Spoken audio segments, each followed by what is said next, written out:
of Catholic nuns in Kerala.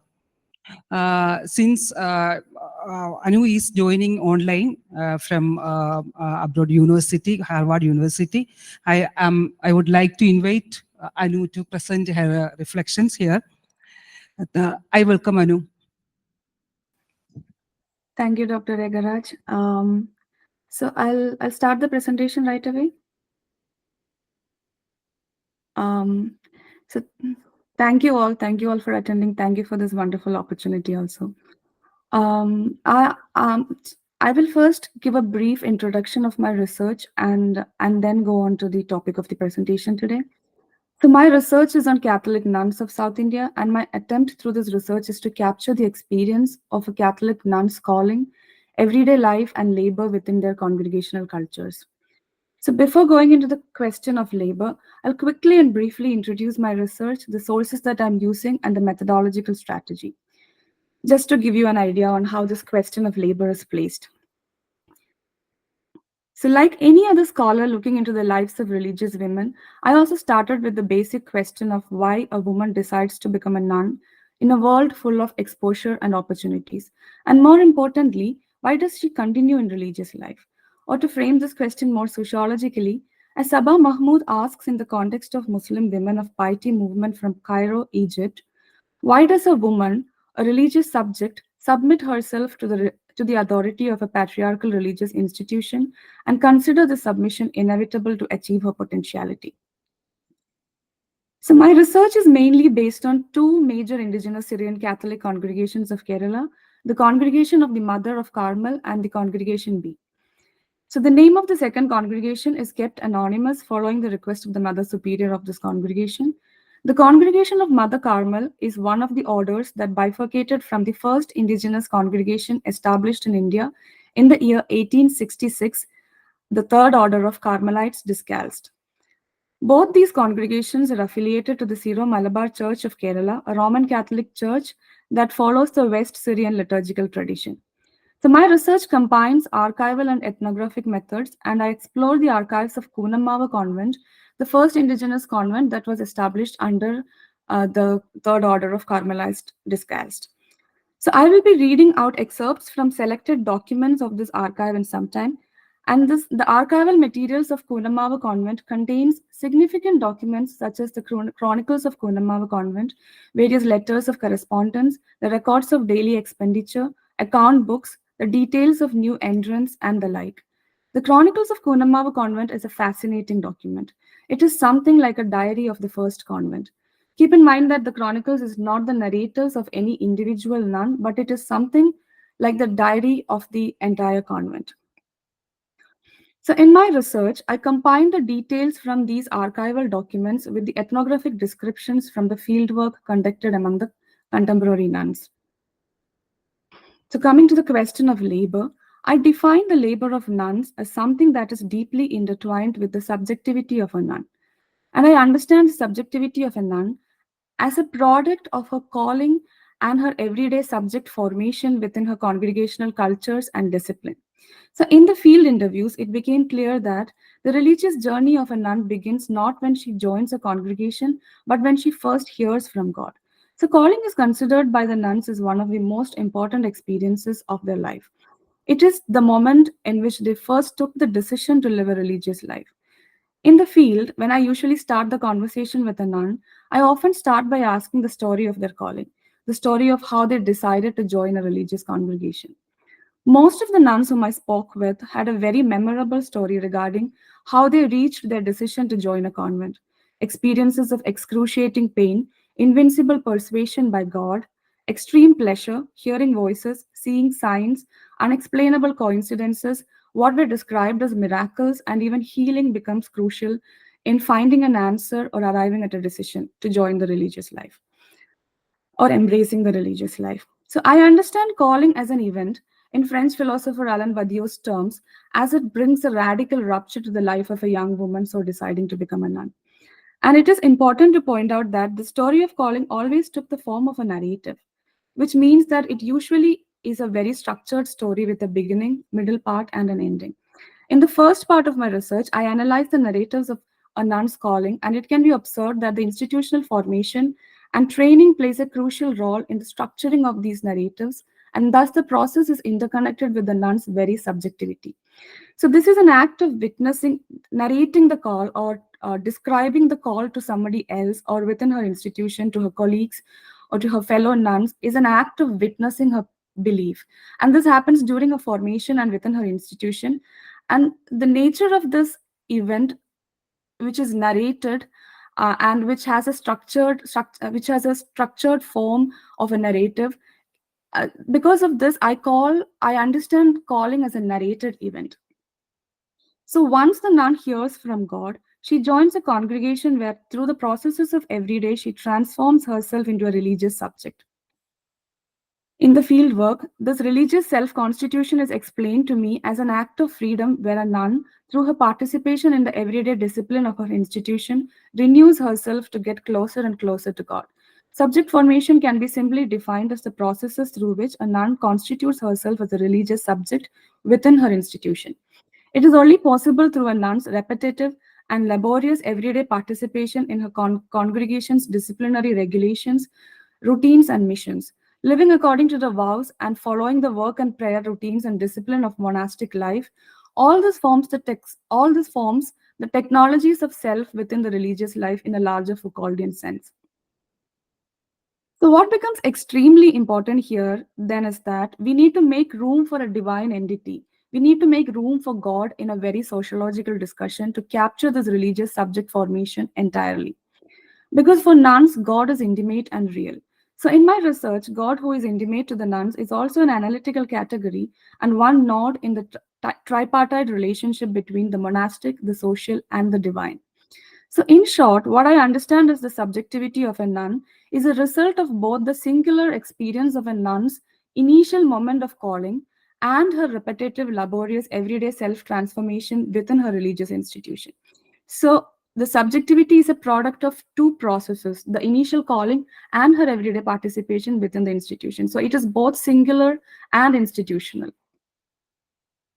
So, labor within the female religious orders can be understood only by keeping in mind this entire process of a nun's subject formation. That is why I explained briefly the calling and the subjectivity and subject formation of a nun through her everyday life. Without understanding or without placing it in the context of or in the framework of a nun's subject formation, one cannot explain or define the labor of a nun. So I refer this labor of a nun, or I refer to the labor that exists within this monastic context as spiritual labor. So spiritual labor is a work ethic that is structured or fashioned out of the subjectivity of a nun. A nun's work is an extension of her calling and an act of witness in the world. As many nuns have pointed out to me, through their work, they are making an attempt to proclaim God's love to the poor and the marginalized. At the same time, this work also brings in financial resources required for the community's everyday upkeep and expenses. So when we bring in the term labor, it then necessitates the situating of Catholic Church also as an economic institution. However, by doing this, one is not intending to undermine its role as a religious institution. And what I'm trying here is to highlight that even if they are not primarily institutions, the monasteries and primarily economic institutions, the monasteries and Catholic congregations are nevertheless institutions that engage in economic activities. See Isabella Johnwu for further reference on this. From the beginning of the first convent in Kerala, one can see that the early nuns were entrusted with the mission of education and teaching. They started their first school in 1871, just 5 years after the establishment of the first convent. They started running boarding houses for young women even before that.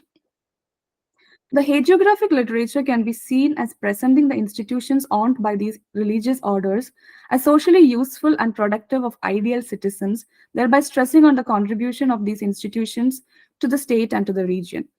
The Catholic congregations of 19th century can also be seen as perceiving themselves as playing a role in producing ideal mothers who were in turn capable of raising disciplined, obedient, and productive children. The celebratory writings, which elaborate on the contribution of Kerala's women's congregations, stress their role in molding women as ideal mothers and homemakers.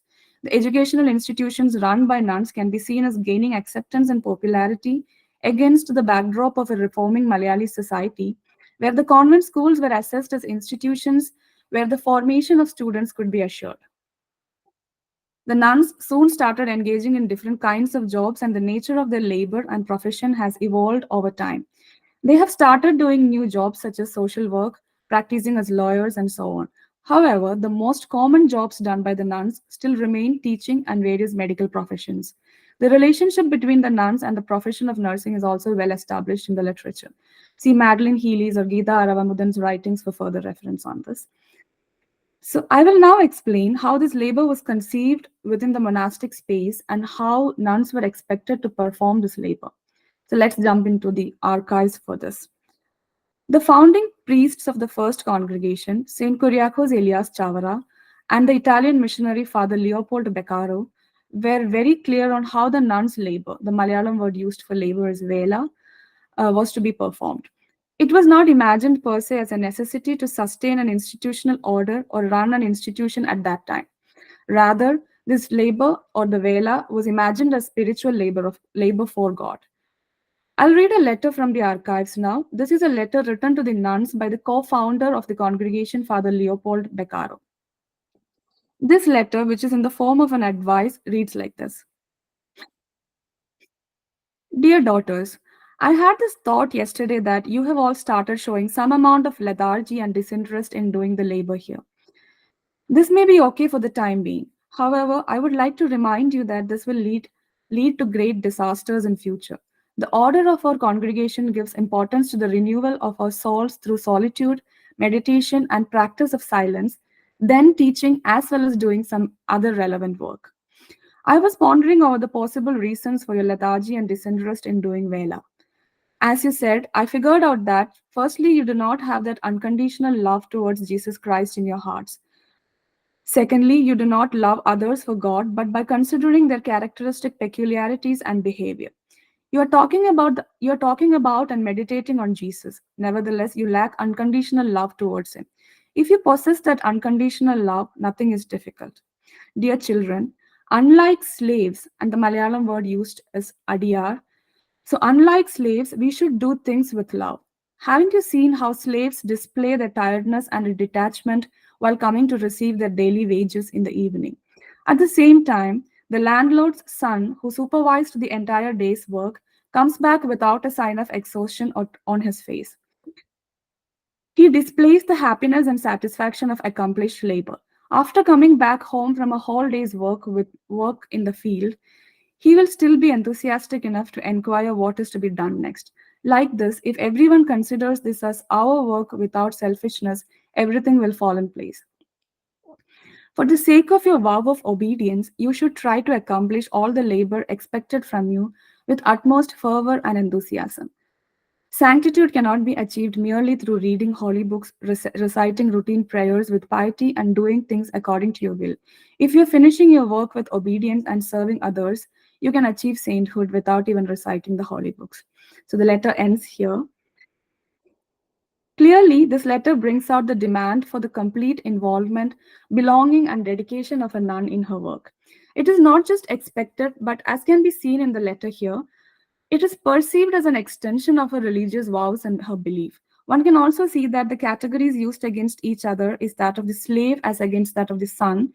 And in this particular case, we can say daughters or daughter-in-laws because the nuns are the brides of Jesus Christ.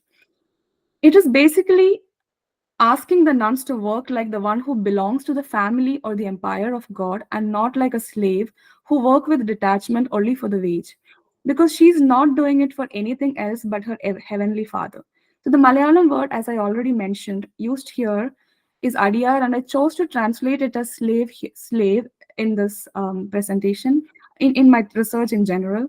Though some of the later hagiographic translations use the word servant, the hagiographic translations done by the congregation and also by Catholic Church use the word, translate the word as servant, but I chose the translation as slave here. This obviously invokes the recent literature on slavery and slave castes in Kerala and marks the caste location of this gendered definition of labor.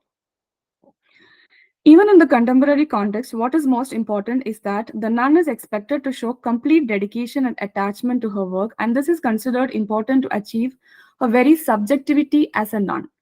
At the same time, she is asked to stay completely detached from everything worldly. From personal ambitions to material possessions, she's asked to leave everything this worldly and work for God, for God's empire. If you look at the chronicles, it can be seen that this detachment to the world is even practiced in the use of everyday language. The nuns were advised to use phrases like the plate used by Sister Anna or the plate used by Sister Thracia instead of using phrases like Sister Anna's plate or Sister Thracia's glass. So, this is where the concept of spiritual labor delineates to a large extent from the Marxian and feminist frameworks of labor. Spiritual labor as a concept offers a possibility to reimagine labor outside the frameworks of alienation, commodity, and surplus value. At the same time, it is not completely disengaging with Marx also, because the idea of wage is still there, even if not in this world. Wage is still expected in the other world, in the afterlife. So it is still in engagement with the Marxist framework in some ways, at least to the early writings of Marx, for instance, the economic and philosophical manuscripts of 1844.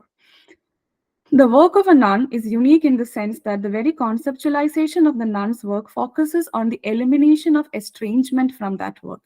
Whether she achieves this or not is something that is unpredictable, but she is expected to undertake a task with complete involvement, filled with the love of Jesus Christ and with utmost dedication. Her vocation can become meaningful only if she can find real pleasure in what she's doing, because she's doing it for Jesus Christ. It is an effective and immaterial form of labor. It is not just a matter of seeming to love the work, but of actually loving it because it is God's work and important for her self-constitution as a religious subject. Hence, the institutional discipline and obedience here, even when these control her body and senses, do not yoke her soul or spirit. In the fieldwork, I realized that her decision to do God's work is imagined as an autonomous, willing decision and is rooted in the vows of religious life. At the same time, it is not something that a nun can undertake in a mechanical and detached manner.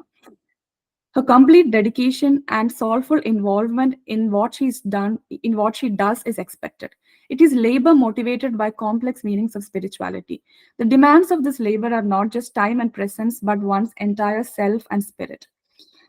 So, in short, the fundamental question that I'm posing is that whether a Christian call, truth, freedom, and discernment contribute towards both reinforcing and critiquing capitalistic models of labor, and whether it is possible to rearticulate the notion of this labor from this perspective or this position or from within the context of religion.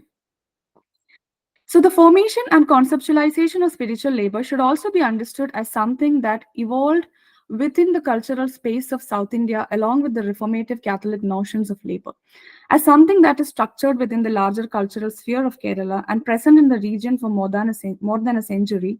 My attempt is to explore how this work ethic has affected the region in different ways. I did not go into the ethnographic descriptions from the contemporary nuns in this presentation, but the meaning of spiritual labor is very much defined in terms of attachment and belonging, even in the contemporary congregations. The nuns are expected to do the work of God with complete attachment, and they are actively encouraged to fight away estrangement from their work. If a nun feels detached from her work, it essentially means that she is feeling detached from her very vocation itself. So work thus contributes or becomes a crucial and central element for a nun in constituting herself or in existing in her very existence as a religious subject. So labor is that central in the case of monastic orders of Kerala. So I'll stop here because I was given 20 minutes. So I'll stop here and probably discuss more details in the Q&A session. Thank you.